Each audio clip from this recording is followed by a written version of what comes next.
Hi everyone! So today I thought that I would do a video talking about my cat, Kora. She's the first cat that I've ever owned, and she's an orange, I guess not really a tabby, I guess they call him a calico because she's a female. I heard that it's impossible for females to be tabby cats, and she's the first cat that I have ever owned, or really taken care of, I guess.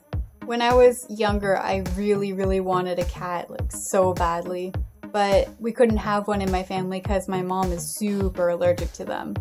It's not like I didn't have pets though, like each of us, like when we were kids, we each got to have a little pet of our own, and we almost always had a family dog.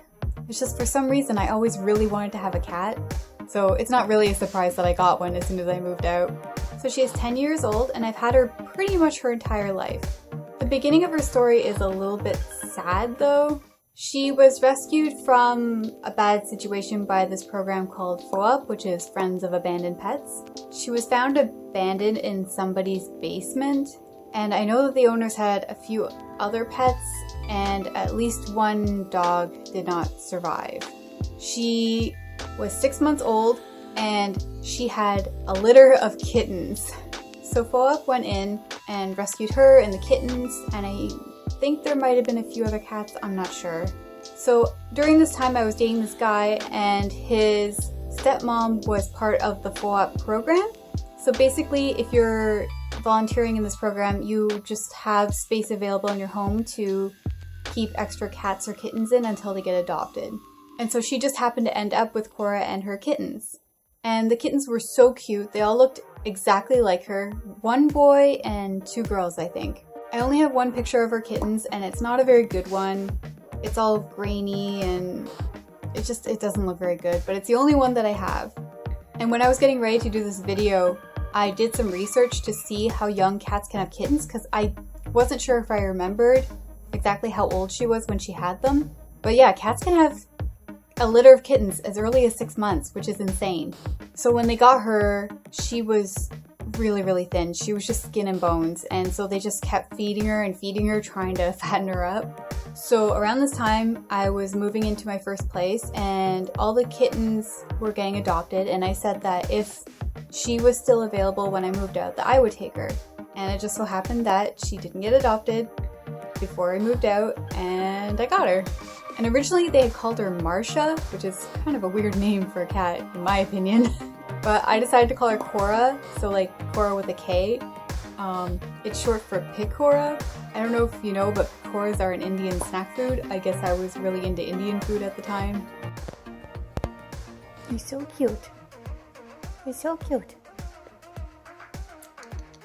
You're so cute, Coco. Yes, you are.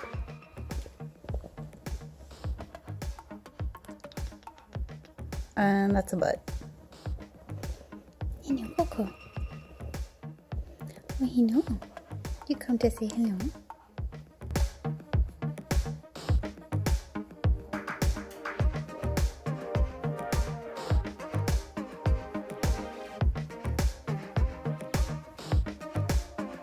So yeah, I've had Kora for about 10 years, and I've discovered some weird quirks of hers. For one thing, she only has really one type of toy she'll ever play with. She really likes those like little fake mice. I wonder if I have one around here. So this is one of her toys. It's kind of covered in cat hair, but these little mice, she loves these things a lot.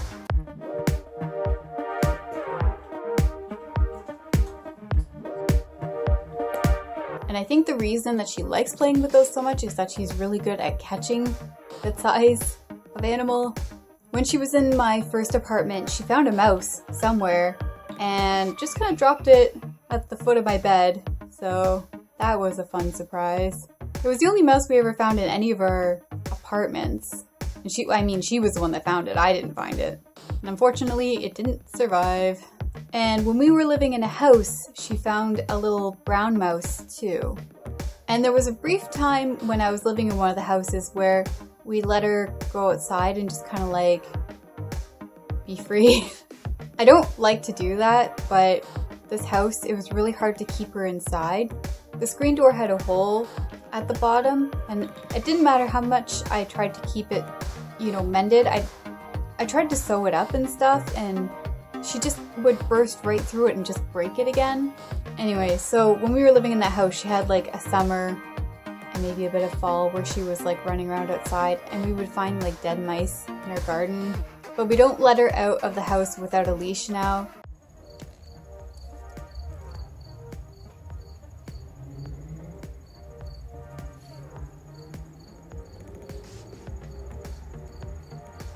The area that we live in is really busy, and I don't like her killing other animals for no reason. Not only that, but she likes to fight other cats in the neighborhood. She used to fight other cats all the time when we let her out, so yeah, she can't do that anymore. Which is probably good because she doesn't have many teeth left to defend herself. Which brings me to the fact that she has feline tooth reabsorption. So I've talked about this a little bit in one of my other videos, but she has this problem where her teeth are just kind of like falling out of her mouth. And the vet told us that it's nothing that we did wrong, it's just something that happens to some cats. And the only thing they can do about it is just remove them and just kind of monitor it and do x-rays. So as of right now, all she has is like her front teeth on the top and bottom, not even the canines, like the eye teeth, like just the little tiny ones. And she has 2 molars that connect, and she can chew hard food with those. So it's a good thing that she likes soft food, like the canned cat food, because that's basically all she's going to be able to eat in a little bit. You hungry? It's weird because the last time she had a bunch of teeth removed and her face kind of like changed a bit. They warned us before they did the procedure that it's sometimes you end up with a cat that can't keep their tongue in their mouth. Her tongue stays in her mouth, it's just like her like smile line is like, I don't know, it's like it's a little, like her mouth is shaped differently now. She still looks really cute, like she still looks beautiful, it's just a little difference that I've noticed. Well, thank you for watching my video about my cat Kora, and I hope that I was able to put in enough cute footage of her. And if you like this video, please give it a thumb up. And if you are not subscribed to my channel already, please subscribe, and I will see you next time. Bye!